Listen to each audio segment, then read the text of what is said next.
Estou animado para comer beef, which is Portuguese for I am excited for steak, and I don't really like the way it said animal and beef in the phrase, but beggars can't be choosers. This week I got rid of Ciaran and I got Ogremon with me actually to co-host this episode. Ogremon, how you doing, man? Ogremon is doing absolutely fantastic. He is ready to wall some Charizards this weekend. Hello, everyone. I am the fill-in for Kieran this week. He's too busy in Argentina for us. So Neil has Yep. graciously said that I can join the podcast as I'm going to be guiding him in our Brazil trip this weekend. Yes, he will be guiding me the entire way, holding my hand every step of the way. And I'm really glad he has an Ogremon with him. I'll feel safer on around everywhere with a Cornermon, Stonermon, Ogremon, or whatever we're calling that thing. First of all, where did you get that? I got it off Pokemon Center actually. I fell in love with Cornermon. I wasn't really feeling the teal mask. I played a bunch of Snorlax this season, and I actually didn't think it was going to be this big. So I actually have a problem where this guy's about 5 times bigger than the rest of my plushie wall. But Pokemon Center, plugged to the official Pokemon Center, it is way too expensive, so I would not recommend that you purchase it yourself. Yeah, I bought this from the Pokemon Center too, and it's like I don't know, man. This thing was like $20 or something. Anyways, this week what we have for y'all, I forgot to put my hat back on. This is what we have for y'all is so Jay and I are leaving. Sorry, this is Jackson 4, by the way. I don't even know if I said that, but it don't matter. They know who you are. Uh, this week we're leaving in about 27 hours or so, and we're kind of putting the finishing touches on our decks. What we're gonna be playing, and we thought you might be doing the same thing. So we're bringing to you our entirely unfiltered and probably too honest LAIC tier list. And we're gonna Jay and I have been working on some stuff with Rowan Stabnow and a couple and Muhammad Platinus, the dogs. We've been cooking up some stuff, and we're not gonna leak their business, but we'll leak our business, and we'll tell you genuinely and honestly what we might play to the Latin American International Championships. Uh, Jay, you've been down there before, right? No, it's actually my first time. Mm, okay, okay. So yeah, very, very different tournament, but super duper fun tournament, and I'm really excited personally. This one kind of crept up on me. I don't know if it was the same for you, but I was like, yo, it's already LAIC time. What is going on here? Pretty nuts.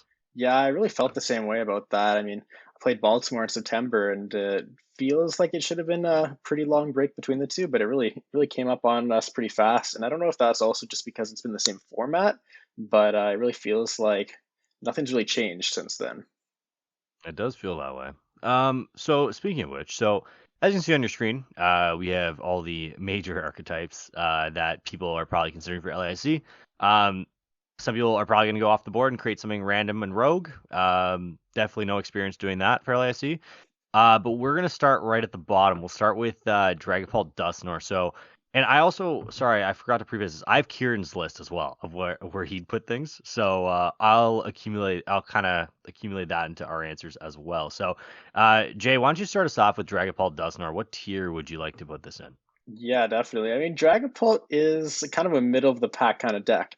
It has overperformed in Europe quite extensively, though, with a win in Dortmund and second place in Lille. So I would definitely expect to see it show up here, maybe specifically from the Europeans. But I think that's a solid B tier deck. I mean, it's got good matchups against a decent amount of the decks at the top. But I mean, we do expect Regidrago to be up there at the top. So I don't really think that it's up there with Drago. Yeah, you really like her there, eh? So I'll give a little bit of context as well for listeners and everyone watching. So S tier, something that we consider to be BDIF. A tier, somewhere near there, could be a great kind of sleeper pick. B tier, middle of the pack, can't really go wrong. C tier and D tier, probably don't touch it with a metal pull. So Dragon Ball Dusknoir, I actually think is a good play as well. I agree with you. I think that deck, for whatever reason, has like overperformed, then underperformed, then overperformed, then underperformed, and it's just like on this like giant oscillation up and down. And I feel like we're finally at that point where it might be in a spot to really do some damage. And we know at LAIC and ICs in general, people come up with their best stuff. So Dragon Ball just seems like the kind of like a Swiss Army knife. You can kind of deal with everything. So I will agree with you. I will put it in B tier to start off here. Yeah, definitely. Um, yeah. So I don't know, man. It's tough because these Dusknoir decks are so oppressive that like any of these decks can win at any time just by running people off the board. So it's like it feels like matchup spreads aren't as like determinant and as like reliable as they usually are, just because like every deck has the ability just to like pop off randomly. So we'll stick with a solid B tier, but I have a lot of thoughts about that. Yeah, I agree. Well, one last note for Dragapult is, I mean, it is a very, very big user of that sparkling crystal. We have seen a big uptick in lost vacuum counts, specifically Mhm. toward with second place Dansk with the lost vacuum in his Terapagos deck. So Dragapult doesn't really love to see that. No, we do not love to see it. Kieran also has Dragapult in his B tier, so I'm not sure Kieran understood the assignment though, because there's nothing below B tier, and that may have been my fault because I was not clear with the criteria. But we have S tier, A tier, and B tier for Mr. Farah, so we'll do with that what we will. All right, next one. We have Gholdengo. Jay, why don't you start us off with that one? Yeah, Gholdengo is also kind of a wild card, but is also kind of overperformed in Europe specifically. I would lean towards like a high C tier for this one. I mean, it's okay, but it gets run off the board a lot, like you were saying. It doesn't particularly take any great mashups into any of these Dusknoir decks going seconds. Hmm. It does definitely has the Yeah. potential for a good run though. Okay. I agree with C tier here. I think it's one of those like decks that generally overall probably doesn't do very well, but there's always that potential that that one person will go on a crazy run. So we'll throw it there in C tier. Kieran has it in B tier, but that's also because there is no C tier and D tier existent on his list. So we'll take that with a grain of salt. As you can notice from the screen, the like denoted like top decks are right towards the top. With the exception for Charizard. I don't know why that's there, but we're gonna go in descending order and then really hammer into it at the end here. So we can kind of power through these ones, and I think Gholdengo is a solid C tier archetype that only gets better with Surging Sparks and like Surge Pro and stuff like that. So, very bright future for the cheese string, man, that's for sure. Up next we have Miraidon. I'll take the lead on this one. This one is tricky. I think this is another one where after Surging Sparks, it gets really good because of Magneton. And that's one aspect of this deck that I personally do miss a lot. It's like the ability to have a late game. So Magneton kind of brings that back. It's not fluffy, but we can deal with it. And I think it actually does make Miraidon a lot more sustainable. What I notice from a lot of Miraidon players now is they say, hey, I can take the first four prizes, and then when it comes to the last one, I just have no idea what I'm doing because your generators are gone and it's not much you can do. So Magneton solves that problem. In terms of going into LAIC, I don't have high hopes for this deck.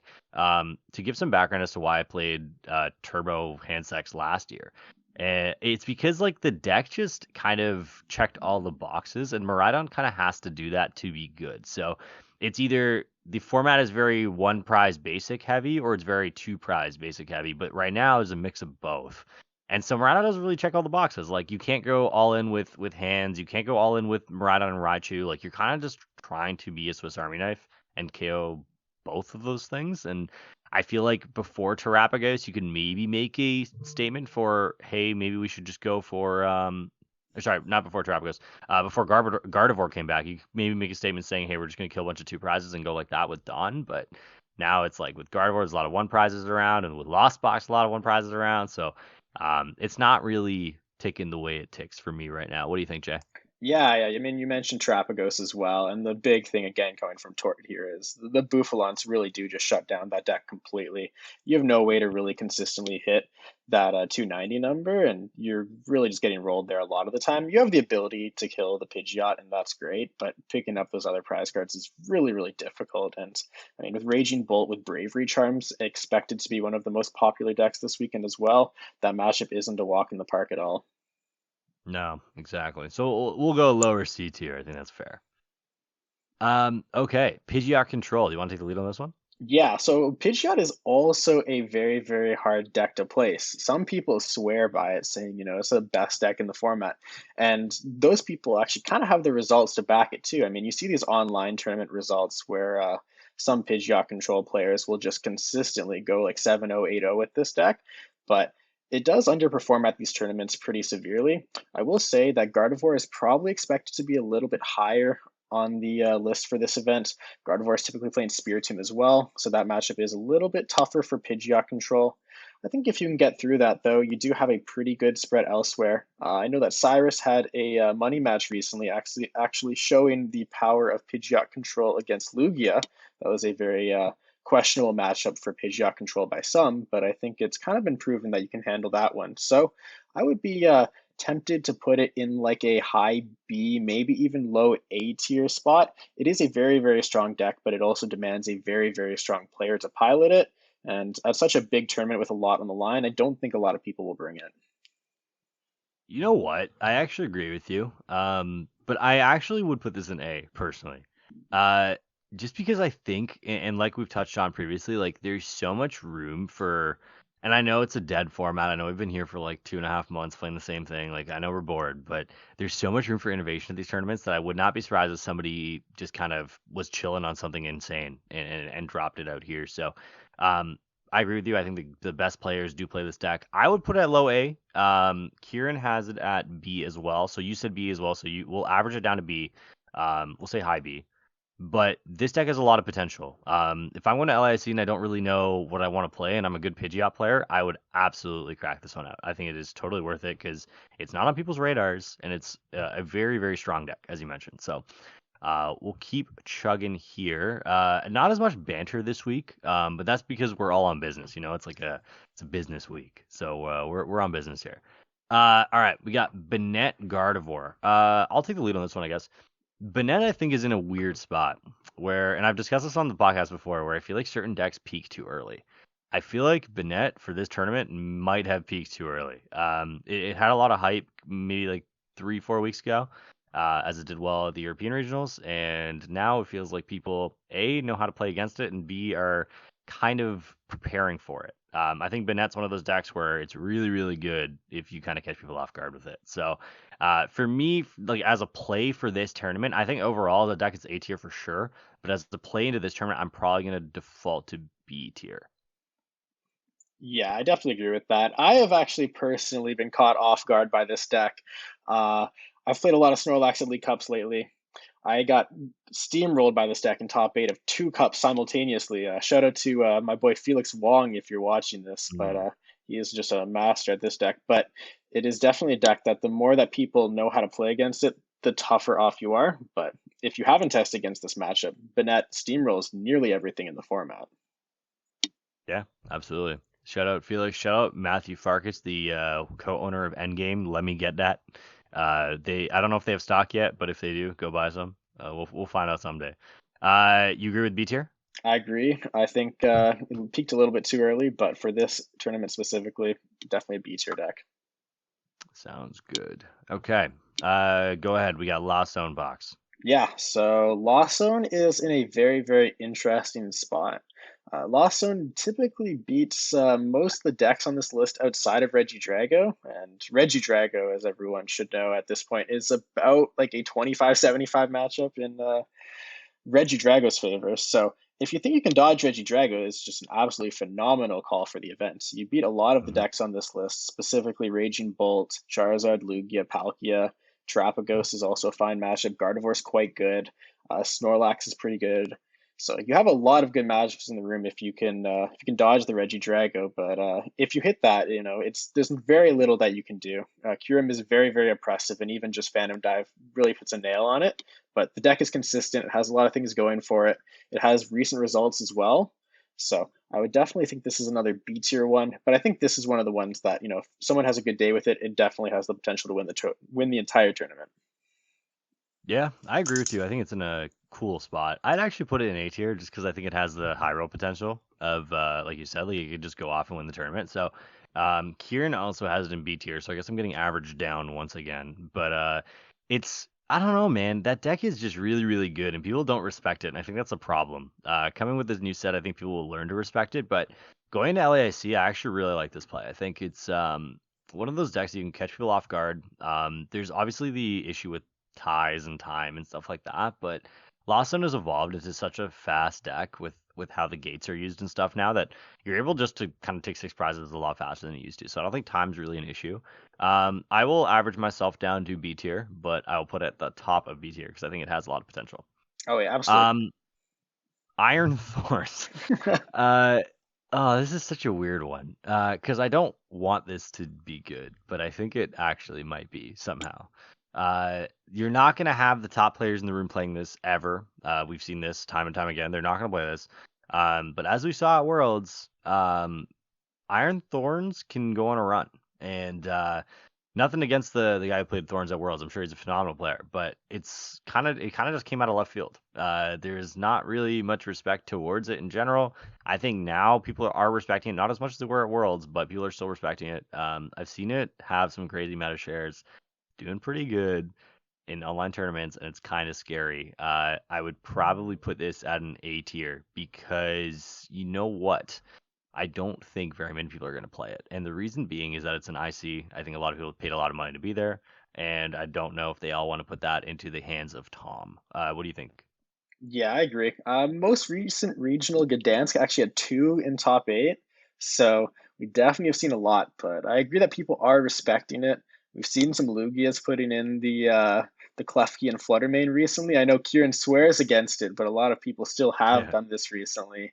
So I would say that more people are respecting Thorns. The Regidrago matchup isn't as good as it was in Worlds. The new addition of Noctowl is a little bit more difficult for them because they can access the canceling cologne. But again, yeah, Thorns is really a Tom based deck, and again, has the potential to go on a tear if it hits the right matchups. Yeah, so I think it's an A for me. I agree. Um, yeah, I think it's an A. It's like a very low A, but it has the potential to just go kind of crazy. I saw Kieran had like some like stat tweet that went viral where he like basically just like ratioed some guy who said like Klefki and Fluttermane will help your overall matchup spread, and I guess like there's a lot of fact to his point and like what he said there, but I also do agree that I think Klefki and Fluttermane maybe should be a consideration here just because it does help you into Thorns. I'll let you take the lead on this one too because you're the Snorlax guy, so take it away. Yeah, I mean, Snorlax is probably in the worst position that it has been in a while. Uh, the uh, the Snorlax enjoyers will still play Snorlax because it's a very, very devoted cult. But if you look at the decks around it on this tier list, we got Gardevoir, Lawson, and Banette Gardevoir. All of those decks are slamming Tomb in their deck like no Hmm. tomorrow. So you have a lot more landmines in the field than you used to. It's still a fine call, but I personally think that this is not the tournament to play Snorlax. I don't think I'll be playing Snorlax in this tournament myself, and I'm a very avid enjoyer of the deck. So I actually would be tempted to put this in low B, maybe even C tier for this event because it has a lot of bad matchups, and your good matchups aren't even that good these days. Regidrago with Hmm. the Noctowl is more difficult than before. They can just grab the Jamming Tower immediately and shut off your Hero Escape, kill your Rotom, and then it puts you in a really awkward spot. And unfortunately, I do not think that the no Rotom version of the deck is any good. It definitely can take people by surprise if they had those routes, but it's overall just not drawing very many cards. It's not really doing all that much. Yeah, and we'll touch on this more in a bit, but like the whole like it's Spiritomb convention that's going on right now. Like everyone's playing Tomb. Like that's got to be scary as a Snorlax player. I think there's also some merit to the fact that the deck's been around for a long time now, and I think a lot of people have learned over time how to play against it and where to go in and where not to. So, I think it means a lot that even you, like number one Snorlax boys, are saying like we're like, no, we don't like this deck right now, and I think I agree with you. Kieran has it an A. Not sure what his rationale is for that one, but I'm sure he's got some good points that Lugia. he has in his brain in Argentina right now. Uh, Sorry, sorry. I think, yeah, no, you're good, you're good. I'm probably leaning towards B tier on this one. Kieran has it in A. If you have it in C, I think we can just put it in the middle ground there. I think the deck is it's one of those things, right? It's like Iron Thorns. You hit the right matchups, you go crazy. But I think overall, it's probably not the greatest play. Okay, Gardevoir. I have a lot to say about this one. I know you do as well. But like, I don't know. Gardevoir is very. It feels like it's almost too good to be true right now. For a lot of people. So, Gardevoir is a deck that did very well in where was it? It won Baltimore, I believe it was. Yes. Was it Baltimore? It was Baltimore, right? Yeah. Okay. Shout out to Henry, Yeah, by the sorry. way. Yeah, shout out to Henry. Honestly, like I haven't seen somebody like devote their time to a deck and get so good at it that it's like insane to listen to his teachings. Like just from reading some stuff and seeing all that stuff, like he's clearly very knowledgeable at this deck. And like it's one thing like a lot of people one trick and they kind of like get along just get by from knowing the bare minimum. But Henry really knows his stuff. So shout out to Henry. I want to This say deck one feels like last it thing has. as well, just to kind of add on about that. We're going to talk about Gardevoir here. If Henry doesn't exist, this deck is probably going in C tier. Henry Yeah, on his own probably puts this deck one, maybe two tiers ahead just because of him. yeah. The new iteration that he kind of created allows you to fall behind a little bit more because you go aggro with Fez and Greninja and like sorry I guess not I guess allowing you to fall behind isn't the right way to say it, but you can afford to lose Curlius is kind of the way I'm putting it because you have Fez, you have Ninja. So this new iteration, very very cool, has probably one of the best matchup spreads in the meta right now. Was a very high consideration for you and I and our group. I think we might have turned the page on that one a little bit, but I still think it's a very, very good deck. I would absolutely put this in A tier. I think this is it's a good time to play Gardevoir as well. Like there's a little bit of attention, but there's not a lot of hate in terms of like the decks just yet, and that might change by the time LAIC comes around. But definitely a high consideration, at least for myself. I think the deck can kind of take on anything, and you prize trade extremely, extremely well. So, what do you think, Jay? Yeah, absolutely. I think kind of like you mentioned with Banette, though, it may have peaked a little bit too soon. It's on Mhm. everyone's radar a lot more right now, but it's a very, very strong play. And a lot of people aren't necessarily incentivized to tech against Gardevoir. I mean, you look at the next five decks that we're going to be talking about, with the exception of Lugia, most of these matchups are, inherently on paper decent for these decks. So I don't think a lot of people will be teching for Gardevoir this upcoming weekend. And again, it's a very resilient deck. You can afford to lose your Curlias and you can still really play from behind. And you're just winning games that you shouldn't be winning, honestly. So I definitely Yeah. think it's an A tier deck. I'd be tempted to put it at the high end of A tier. That was one thing we noticed is like you feel like you're supposed to be losing these games and then somehow you win, right? Like it just feels like one of those like weird decks where it's like this is not happening the way it's supposed to. I went ahead and I bought a French Altart Gardevoir from the Card Expo this weekend because I was so sure that I was going to play the deck and I'm like, yo, we're from Canada, we're allowed to play these French cards. So we'll see. It's still kind of 50-50 for me. I might roll up with Gardevoir. It's probably going to be a last minute decision, but Gardevoir, absolutely high A, if not S, from us. Terapagos Dusknoir, you can take it away. I'm very high on this deck. I think that Tord's iteration on this deck is just absolutely fantastic. I think it's got one of the best matchup spreads in the room. The Bouffalants, I think, were heavily underrated before Gdansk. I think now that Gdansk has happened, I think a lot more people will kind of accept his list as the norm going forward. I know not a ton of people were in this Argentina special event. So I believe Giovanni, I think was his name, got second at this event with a more classic Terapagos Dusknoir deck. But the new iteration is very strong. It has a lot of different tools to work with. It's got the two Bouffalants. It still has the Dusknoir package, but it opts for the thicker Pidgeot line, which I am a big fan of because it really gives you so much control over the game. You have a 290 HP Terapagos. It's very difficult to kill. You have cards like Penny to recycle. You have the Thorn to bring a Dusknoir out of nowhere or to reestablish Pidgeot. You have the Ionos. You have the Gust effects. You have the ability to take multiple knockouts. You have the ability to take extra prizes with Briar. So it really is a fantastic deck with a lot of tools. It's very difficult to pilot, but it does have the matchups that really make it a top contender. I would almost say that this is an S tier deck. I don't think this is an S tier format, but I do believe that this is the strongest deck going into this event.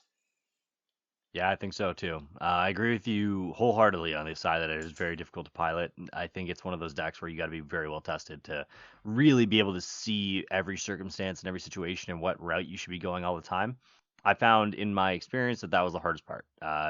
Playing the deck on a simple level, yeah, no problem. But when it comes down to the later games and you got to figure out how am I going to win this, it can get a little bit tricky. And I think you need a lot of experience with the deck to really identify those situations and what lines are the highest percentages to take all the time. So I actually agree with you. I think this could be a low S, and I know S should be reserved for the best of the best, and I think this is the best of the best. I'm going to throw that up there as well. Okay, we have the most recent winner of the SP down there, Palkia Dusknoir, and I don't know how to feel about this deck. I really don't. I think Dusknoir is one of those cards that obviously enables a lot of things to be good, and I think Palkia takes great advantage of Area Zero. I think Area Zero is a fantastic card for both Travagos and Palkia, and I think Palkia is actually a better utilizer of it when you're able to get get your opponent to put one down or whatever. And it depends what version of Palkia Dusknoir we're even talking about. 'Cause some of them play Terra, some of them don't. So generally this is a little vague. But I think Palkia as a whole is in a good spot, and I think the fact that it just won an SBE might bring a little bit more attention to it than people want. But for me, this is probably an A tier pick. Yeah, I agree. And I mean, we don't have a separate category for a Palkia Noctowl here, but we're also kind of including the Palkia Noctowl and the Jet Palkia that was recently played in Gdansk. That deck is very cool. I think it has a lot of potential to make cool plays, but the matchup spread is decent. It runs consistently, and it can whiteboard. So definitely an A tier deck in my books. Yeah, and I probably should have broke this down into two different Palkia variants. A little bit of short-sightedness for me, but shout out to Trainer Hill for having this template built for us, so we didn't have to. So I will not complain. Lugia, why don't you just get us started with Lugia here? Yeah, so Kieran's obviously not here. If he was here, he would be taking the show on this one. But I do Yeah. believe that Lugia is a fine pick for this tournament. My friend Leandro from Brazil says Lugia is very, very popular in Brazil, and the results seem to show that as well. So I think this is a fine event or a fine pick for the event, but I think its matchups are kind of so-so. We do see that Raging Bolt is playing Bravery Charms almost all the time now, which is bad for Lugia. Drago is including Sinnoh nearly 100% of the time. Charizard lists have even kind of caught on to the Sinnoh wave. So I do think that it is okay for this event. It might not be the best pick for this event. Lugia is a very easy deck to tech for, so it does tend to strive in those formats where people aren't teching as much. If we look at Baltimore, where Kieran actually got second, a lot of those Drago decks had cut the techs. For example, Rowan, who finished top 8 at this event, piloted a Drago deck without Temple of Sinnoh, and when people are cutting their Sinnohs, this deck just performs phenomenally. But in a more Temple of Sinnoh heavy, Bravery Charm heavy format, it does struggle a little bit. And as we were talking about Thorns as well, Thorns is kind of on the uprise. Same with Lawson. Those matchups aren't great. Obviously, the Thorns matchup being terrible, but the Lawson matchup isn't particularly good either. Bearing whether they decide to include the Thorns in their deck or not. Yeah, I don't know, man. This deck is so weird. It's so up and down. I think well, Kieran has it in S tier right now, which is not surprising to anybody anywhere. I actually, if you asked me this question a week ago, I think I put it in S tier as well. I think there's a lot of potential for Lugia to continue doing well, and like Lugia is shown time and time again, just statistically, it is so strong, having access to all these different kinds of special energies. Every time you set up with Chinchino, kind of unlocking it and legacy energy and hands, and it just has so many tools that it's so hard to really just shut it down. But the emergence of Spiritomb in just about everything is enough for me to say, hey, I probably wouldn't put this in S tier this weekend. I still think it's a fantastic play. I think your deck still functions at a very high level, even without Spiritomb. But the problem is, with everybody kind of having Lugia in the back of their mind, there is a little bit more hate. And I think that hate is enough for me to push it down from S to A.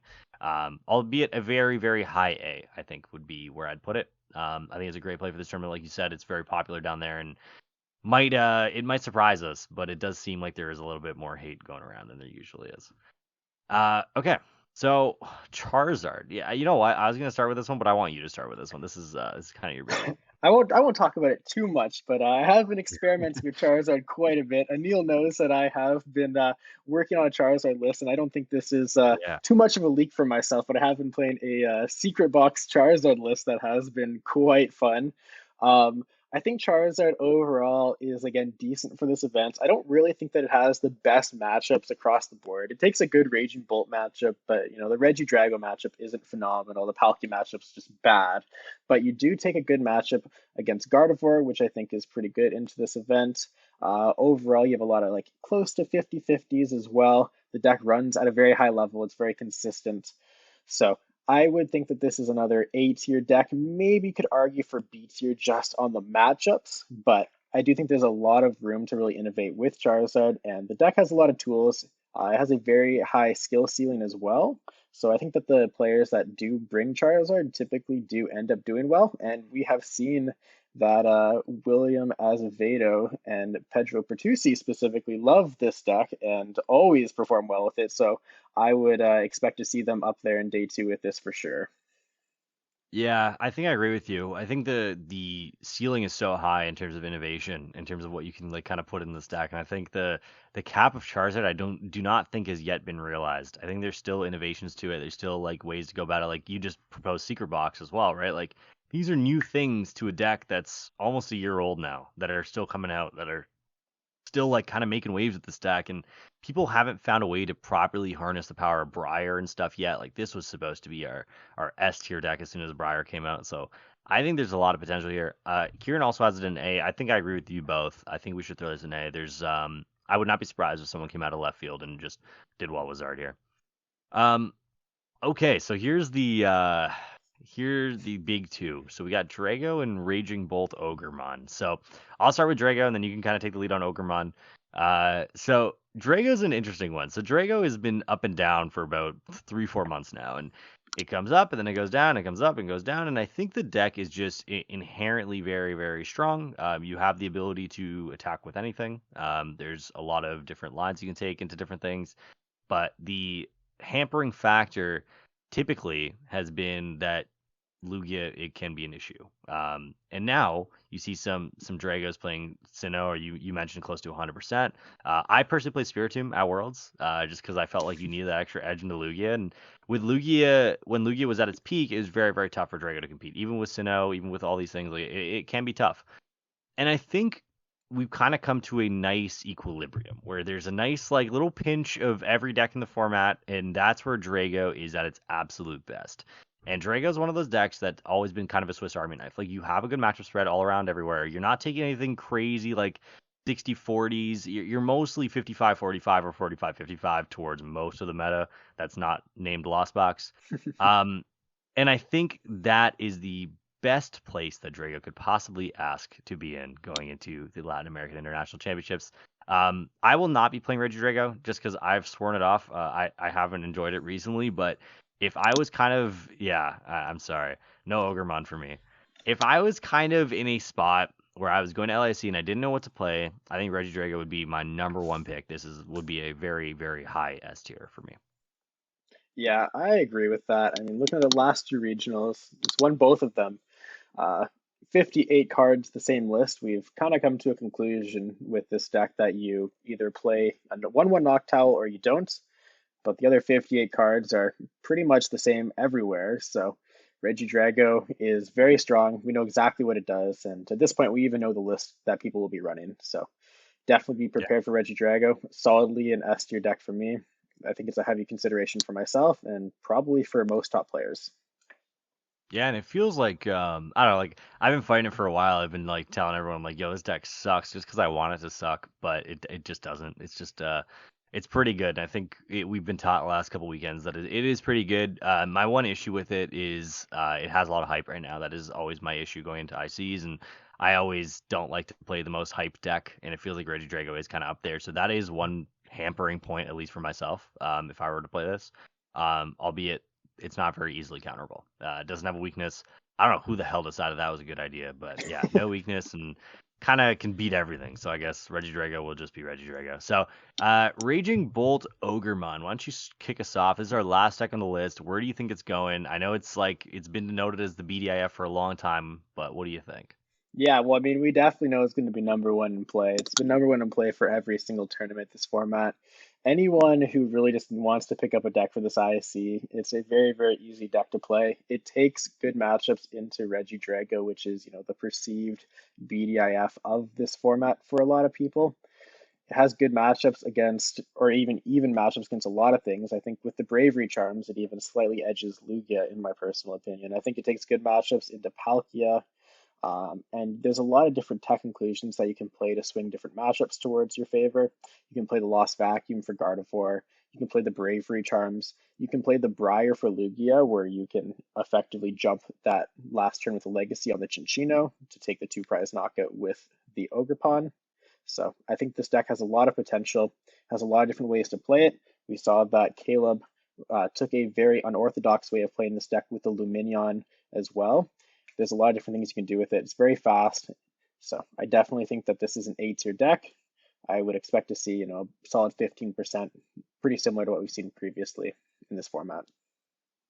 Yeah, I'm like I'm just thinking now, like this just eats everything, doesn't it? There's a couple decks that like I think Gardevoir coming back up is a problem for Raging Bolt Ogremon, but it eats basically everything else, and I think that is a big problem. I guess the one thing I failed to consider like 10 seconds ago when we were talking about Drago is like this is the biggest deck in the room. Like Raging Bolt Ogremon is huge.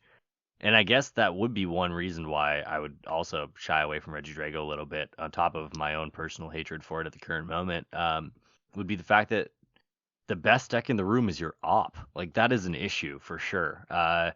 And I think you know what, like with Raging Bull Ogremon is like you know what you're getting when you walk into it. Like you're not gonna outskill anybody, you're not gonna do anything crazy with this deck. But if your deck operates and you hit the right matchups, like you can go on a very very long run. And to my surprise, in all honesty, like it's kind of felt like it's underperformed in this meta. Like as much as it has a super high play rate and like you see one in most top eights, it doesn't feel like it's like as dominant and as overwhelming as those statistics might kind of suggest.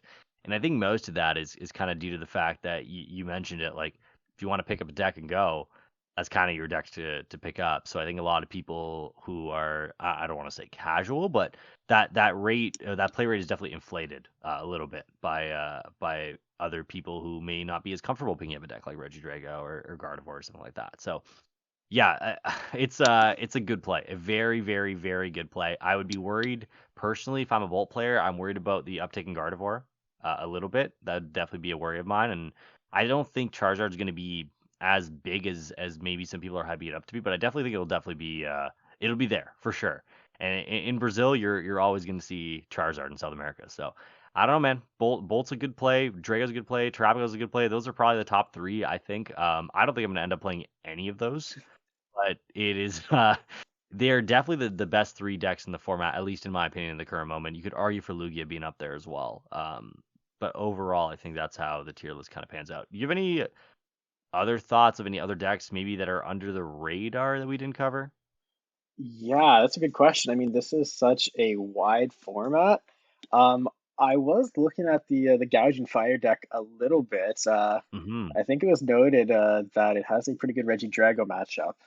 Swinging for 260 is very strong. It also has the NTV to just pick off the Ogre Pawns. So I think that deck has the potential to make another big run. I know there's a few loyal Europeans to that deck that should be coming to this event. So I would assume that they would play that. Um, but other than that, I think this really covers everything. I just wanted to make one more note on Raging Bolt too. I mean, you talk about the fact that Charizard maybe is a little bit worse of a matchup, but you also have to consider that Charizard is choosing to go first right now, and Charizard does Hmm. not like going first into Raging Bolt here. So I actually That would is true. like to say that that matchup is even pretty close to 50-50 because Charizard pretty much always has to win 2 games going first now, which is very difficult for that deck. Yeah, no, that's a great point actually. I didn't even think about that. I think yeah, I don't know, like it's so this format is so wide. Like there's just so many different things that are happening at all times, and there's probably like 12 to 15 viable decks that are legitimately like at any point could top 8 or win an event. So I guess our TLDR for this whole thing is play what you're comfortable with. The whole like metagaming thing I think is at its lowest point that it has been in a long time going into an IC. I feel like last year preparing for LAIC, I knew who my main 3 or 4 decks were that I'm trying to target. This year, it's like I have no freaking clue. Like I might in 9 rounds, I might hit 9 different decks. I don't know, right? Like it's one of those formats where instead of maybe metagaming as much, it's more so just like, hey, what are you feeling right now? What are you comfortable with? So, I guess that is our TLDR and our message here is play kind of what you know, and I am really upset still at the fact that this is not a new format. I think this is really really lame. I wish the IC was a day one format as it normally is, but we get what the Pokemon Company gives us. And last week that was a little bit of weird and conflicting information, and I wanted to touch on that press release before we hopped off here. So I assume you read the release that Pokemon put out yesterday. Yes, yes, I did. So basically, for anyone who doesn't know, there's been complaints that you can go for, or sorry, X and O, I'll say, in day two and not make top cut within the current structure. And that complaint is absolutely valid, absolutely true. And Pokemon admitted it. And they said in the start of the press release, they said, hey, we understand this is a problem. They justified it by saying There's an asymmetrical cut, whatever. We're doing X, Y, and Z to help you kind of go about that. Really, they addressed nothing, but they tried. And in the second part, they said, hey guys, instead of solving the problem, we're going to make the problem worse and make the match point threshold for day 2 points lower than it already is. And as a new player, I was talking to a couple like new players when the news released, and they were all pretty happy about it, and justifiably so, right? Like if you're kind of new to the game, just want to get a day 2 under your belt, this is great news. But I think overall, this news doesn't really do much for anybody. Other than like, yeah, a couple people are gonna get a few new limitless pages, but we are going to be sweating and we're going to be at war for top 512s now. And I just don't know how I feel about that. What are your initial thoughts kind of to this whole thing? Yeah, I think I saw someone on Twitter say that it was like giving someone who's thirsty a burger, right? Like you're not really solving any problems that people are actually having. I mean, Yeah. I think all you're really doing is just like pushing forward the message that the goal of day two isn't to win the event. I think that's what they said, but it doesn't really make sense because I mean, for anyone going to a Pokemon event, the main goal on the top is just to win the event, right? And that's a pipe dream for a lot of people, but it should be realistic for everyone that's devoting another day to come back to play, right? Uh, I definitely think that the extended structure with more rounds makes a lot more sense here. I don't really know why Pokemon has decided against it, but I'm not a huge fan of the change. I mean, I do think that it's like neutral. It doesn't really change much to the current format. I don't think anyone's IDing at 6-2 or 5-2, so you're probably just going to see a few more people squeak in. I will say though, if you're playing a winning into top eight and you lose, you're probably bubbling out of cash entirely at a regional, so that feels pretty bad. Yeah, that I think is the glaring issue. I think a lot of people were okay with less rounds, but then they realized like, hey, there's a very, very stark difference now between 3 points and 1 point, and God forbid 0 points, right? Like in your final round, getting that win and every single point just matters a little bit more because it all has a lot more weight to it. Yeah, I agree with you. I think there's a lot of times though where you sit at regionals and people just want to play in day 2.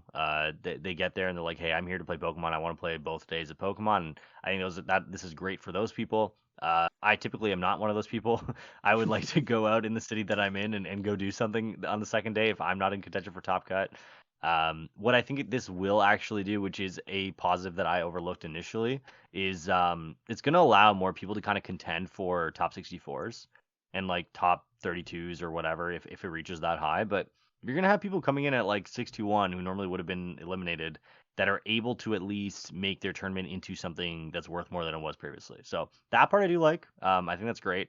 I think you can kind of you're no longer just absolutely screwed if you go 621 at regionals, and I know that's what it was last year. You'd get in a 621, and this year they heightened it. So I guess it's just them kind of reversing what they did. But I think it is good always to have more opportunity to place higher, even if it means you can't top cut. So I guess there's pros and cons to this whole thing, and only time will tell how this goes, but to me, on the surface, this means absolutely nothing. Yeah, I mean, I do get what you're saying with that too. I did go 504 at Baltimore, not 6-1, but equivalently 6-1. Hmm. I was a little bit salty at the time I went in Snorlax mirror, so like, what are you gonna do? But it would have Oh, been nice to play another 4 rounds, right? So I agree with what you're saying there. I do think a lot of people will enjoy the fact that they get to play more Pokemon. At the end of the day, a lot of people are there to play Pokemon. But for the purposes of winning the tournament, I do think that they should just keep people in contention for top cut longer, right? If you just put more rounds into the tournament, I think that solves a lot of issues. They're talking about the issue that if you make this asymmetrical cut, you need to cut rounds to make time for it. Don't really agree with that. I feel like you can pretty easily fit those extra rounds, especially in the context of like an international where you put the finals on the Sunday.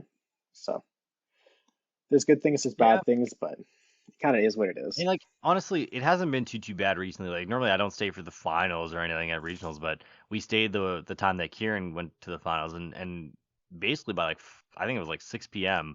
we were good to go. So I think, and that's going all the way to the finals, right? Like I think there is definitely a little bit of time that can be used, and we don't know all the behind the scenes stuff. I understand they got to get a production crew in and out and stuff like that, and I'm sure there's other metrics to play, but I agree with you. I don't think I buy the whole like, hey, we don't have time thing. I don't think that's something that really resonates with me too much. Well, was there an asymmetrical cut in was it Baltimore? I think one person, if I remember correctly, or maybe that was Louisville, but one of them had like a one person asymmetrical cut. Oh, right. Yes, I think that was. It was Draft and Roll, I believe, played like the Palkia Dusknoir at that one. That sounds Uh, right. Yeah. yeah. So that's with a top cut of 75 minutes, and you're still out at what you said 6 p.m. Yeah, like 6 p.m. Like we're chilling, right? So I don't know. Like, there's solutions to this. Anyways, guys, there's always solutions to this. Pokemon just chooses not to solve it most of the time, but we're very used to that.